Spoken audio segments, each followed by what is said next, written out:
afternoon, girls and boys, ladies and gentlemen. One thing I was sure about when I accepted this request to speak at this edition of TEDx was that it will be punctual. After all, the theme itself is integrating time. But then my talk was scheduled just before lunch. I was the last speaker before lunchtime, and I thought to myself, and you would agree it was a legitimate apprehension, whether there would be any people actually be here to listen to me, or would everyone rush off to the lunch counter. So in order to send the organizers a subtle message, I titled my talk as Apna Time Aayega.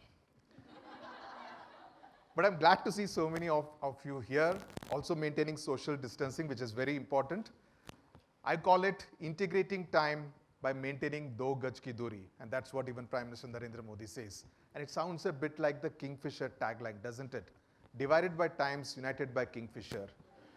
In today's context, it would be divided by COVID, united by masks. And I see quite a few colorful masks out here. I was telling a friend of mine that TEDx is organizing this particular event where the theme is of integrating time. And he told me, haven't we actually whiled away a whole lot of time during most part of 2020 as part of the lockdown? Why does TEDx have to spend an entire day then talking about time? And I thought, really, dude?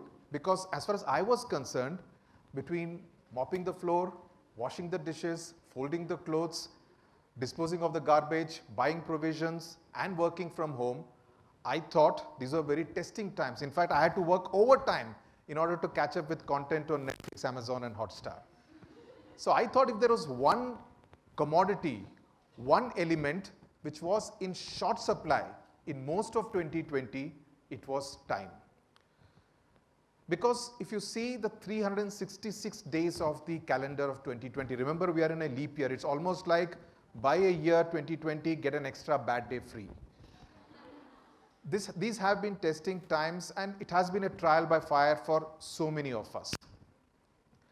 In fact, I know of people who are praying and hoping that come January 1, 2021 will probably be a better behaved calendar than 2020. It's almost like buying a product online, right? You buy an expensive, you order for an expensive iPhone, and I think iPhone unveiled some 3-4 versions earlier this week. So you order for an expensive iPhone, and instead of that, you get a cheap Chinese mal. Let me tell you, when I say mal, I do not mean to say mal hai kya. So let's that be clarified, lest it find its way into some 9 p.m. bulletin on some channel. Now, COVID-19 has been, in many senses, a very difficult year, has made it a very difficult year for most people. It's made 2020 a year to forget. Can you go fast? So, if you look at the way it has panned out, we hear of so many tragic stories from so many families, friends, relatives, acquaintances, and it almost seems like the only way to beat the "your time is up," a very traumatic and tragic warning, the whisper of death, as I call it, which is ending so many dreams and aspirations like this, is to remain faithful to the mask. That's the only way to beat this COVID-19 nightmare that the entire world is going through. It's almost as if we are seeing a science fiction horror film produced from across the Great Wall and dubbed into several Indian languages. That's how scary the situation is, and the kind of stories that we hear from so many people, that's making it so much difficult. In fact, it has kind of cut across all kinds of barriers: rich, poor, Hindu, Muslim, Christian, Parsi, Jew, Sikh, educated, uneducated. Even God has not been spared. Temples, churches, gurudwaras, mosques have all been shut down for most part of 2020. Your influence does not work either out here. So what do you do really? Because at this point in time, COVID-19 has made it is really the big equalizer, as it were. Suddenly, as I said, the only way to beat it is by social distancing, wearing a mask, and ensuring that you use a sanitizer all the time. That's the only way to do that. And you need to stay true to the Swachh Bharat Abhiyan. The hand, in fact, may not be the hottest political currency at the EVM, at least not in the last 6 years. But definitely, the hand is your passport to remaining safe and remaining healthy. No one is safe anymore, and these are the times we live in, and No one is safe anymore, not even the king of good times, including the person living in London right now. So what exactly is time? Is it an abstract concept or is it a very tangible concept? How does one really define time? Is my bad time the same as your bad time? Or does my having a bad time mean my boss is having a good time? How does one define time? Is time about being about 12:55 p.m. right now? I guess it would depend on who you are asking, right? If you ask me as a journalist, I will say time is deadline, that you need to deliver the story in the next 20 minutes so that it can be part of the 9 p.m. bulletin. And I mean those channels who actually deliver news, not a raving and ranting session, not an abusing and screaming session. If you ask me as an educator, I would say it's all about the time that you spend with your books, preparing notes, absorbing like a sponge up from life in general, and of course the time management during the examination. If you ask me as a father, I would say just another 8 odd months before Uma and my only daughter completes class 12 and leaves home in pursuit of higher education. If you ask me as a husband, I would say 25 wonderful years and many more to come. If you ask Virat Kohli, he will tell you time is all about timing the ball right so that you hit that delicious cover drive, right? And he will also tell you that it's high time the RCB won the IPL. And talking about the IPL, MS Dhoni will wonder what happened to CSK's good times at the IPL. If you ask a doctor, he will say time is the golden hour. If you ask a stockbroker, he will tell you it's all about timing the market to ensure that you make good money. If you ask an astrologer, he will tell you your bad time will continue till December 2021 because till then Rahu and Ketu are not on talking terms. So we are all talking about time all the time, but our interpretation and understanding of time is all very different. Most people, when they want to avoid you, would straight away bring in Mr. Time into the picture and say, I do not have time. I personally think I do not have time, quote unquote, is the biggest lie ever spoken almost every other minute by someone or the other to someone else. Because the sentence is actually incomplete. It should actually be, I do not have time for you, but I may have time for someone else. Put bluntly, it means you are not priority. Which is why when we speak of integrating time, the theme of this edition of TEDx, it's actually about integrating relationships. Because we are all in a relationship with time all the time, and the best of relationships need time to ensure that they remain the best. When you deny time to someone who seeks it from you, you're actually putting a value, a crude price tag to that person's worth in your life. And you tell yourself, listening to this person, spending time with this person, speaking to this person does not add to my life in any way. So let me blame it on time. To me, integrating time is just another way of speaking about respecting relationships, respecting every single entity who came into your life doing good, bad or ugly things, made you feel good, made you feel miserable, went out of his way to lend a helping hand, or actually created problems in your life. It could be the bad eggs who taught you a very bitter lesson. It could be your chemistry teacher who taught you the formulae. It could be your English literature teacher who taught you to appreciate William Shakespeare. Enjoy the process of learning. It could be your grandfather who taught you how to hold a racket in order to play good badminton. It could be your grandmother who taught you how to read the time on the wall clock, right? That reminds me, in fact, my daughter went to a Montessori school till class 4.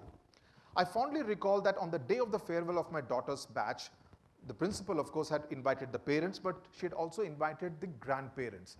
And on that last day, the principal of the school did something very thoughtful. She handed over to every grandparent a laminated copy of an essay their grandchild had written on the grandparent when they were in class 2 or 3. To me, that is integrating time, deepening a very special bond, a moment where you tell the grandparent that you are more valuable and precious than what you think. You may be 60 and your grandchild 10 years old, but this is a time that you need to cherish. The love that you have for your grandchild and your grandchild has for you is like a moment frozen in time. It is not an us versus them. It can be and it should be us and them. We speak of generation gap. I mean, that's a phrase we use quite often. I think once we try to integrate relationships, none of this so-called generation gap would really exist. But the question that arises is, are we integrating time and relationships well in the most positive and harmonious manner? Let me talk about journalism, the career with which I have been associated with for close to 30 years. It has changed a lot from the time when I used to actually type my articles on a Remington typewriter as a freelancer in the late 80s, to go to every newspaper office to hand over my piece to the editors. When we entered television in the mid-90s, we used to operate with big high-band tapes, beta tapes. The size of the tapes kept shrinking. And now you have either the small tapes, and of course your cell phone now is really the game changer. In the early 90s, actually, as newcomers in the media space, we would wonder whether we could actually go live from a location, a flood-hit area, a cyclone-hit area, an area where a Naxal attack has taken place, an area where a major train accident has taken place, just to be able to communicate to the viewer and show to the viewer what exactly is happening. Today it is possible. All you need is a smartphone with a good 4G connectivity and a selfie stick and a mic, and you are good to go. Which is why Apna Time Aayega for the common man and the journalist has become a case of Apna Time Aagaya. Technology has truly revolutionized the media, just like many other sectors in India and around the world. Each and every person is now a journalist. You only need a social media handle to get your voice heard and amplified. In fact, you no longer need big bucks to have your own channel. So many people are running successful channels on YouTube, doing stuff that they are good at, specialists at, and becoming digital media entrepreneurs. So while all this has happened and is all very fine, has a large section of the mainstream media forgotten its basic dharma of integrating relationships, or has it become a divisive force? Now, when we entered the field of journalism 30 years ago, at least speaking about myself, you were told that you need to ensure that you earn the trust of the viewer over a period of time. And that was for us the 5-letter word which we needed to remember all the time. In fact, the tagline of NDTV, where I worked for over 16 years, is trust. The question is whether over a period of time, in our bid to show that we are now better thanks to technology, we have lost out on that basic 5-letter word called trust. So the question is whether high technology use in media has necessarily led to a more responsible, more empathetic media space, or is hate now gift wrapped in a high-tech wrapper? Because I feel it is a poisoning of India taking place one day at a time, one bulletin at a time. So to return to the theme of this edition of TEDx, if the media generation of today is happy with this change with time, and if society at large is okay with hate and slander served by both sides, the right wing as well as the so-called liberals, I think we are heading for very dangerous times. A large part of the media, if you note, is no longer showing you the truth. It is the channel's truth, the website's truth, the newspaper's truth. It's like a multiple choice questions. MCQs presented to you and me, choose whatever suits your truth. Now, you may wonder whether I'm painting a very pessimistic picture. Yes and no. No, because I mentioned YouTube a while earlier. And I will now take you to the other career I'm associated with right now, and that is education. Now, for the past 1 year plus, I have been teaching students absolutely free of cost, the most important resource being my time. And this is over YouTube. And as the lady said in the introduction, my students range from Shillong to Ludhiana to Madurai to Vadodara to small towns like Dhule, lots of towns in Odisha, West Bengal. In fact, the other day I kind of found one student called Jyotika who hails from my mother's village in Thrissur district of Kerala, and I was delighted. And so many of my students actually scored marks in the high 90s in the 2020 final board examinations. So technology has evolved, and with time, what has taken place is the integration of content with technology. Today, FICCI counts EdTech as one of the industries that will really grow and flourish in the next decade. I remember a conversation with a top IT honcho, a chairman of a prominent IT company in November last year, and he was telling me, Sudhir, in a decade from now, students will go to school only for social interaction, developing leadership skills. The academic learning will all happen online. Well, I think he kind of spoke of a decade as a very long time, because that COVID-19 fast forwarded the 10 years that he spoke of to just about 10 weeks. Yes, there are issues with online learning, as all of us know. There is problem of not everyone having access to technology, there is screen fatigue, there is boredom, but what it does is that if aided by good technology, it can reach out to the most remote corner of the country, and that's a huge plus. The marriage of technology and education has shrunk the time factor. And that's the time, the integration of time that we are talking about. So you have two career paths that I have been part of, one not entirely covering itself with glory despite the influx of high technology, the other using the same technology as a way forward to have tremendous opportunities. Lastly, while we talk of journalism and education, all that is fine, but integrating time is also not about doing it with others, it's also about yourself.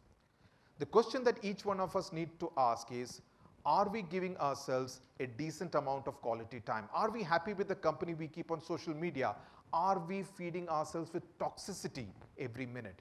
No wonder if you notice, and that's what a friend of mine was also talking about, we hear about so much of depression issues these days. Despite having so much of company on social media, we are still feeling very, very lonely. So integrate your time, your idea of time, not necessarily with the world that matters, but with yourself also. Look inward so that you can find peace, and that's how you can lead a more harmonious life, have a more harmonious existence. Thank you very much for your time.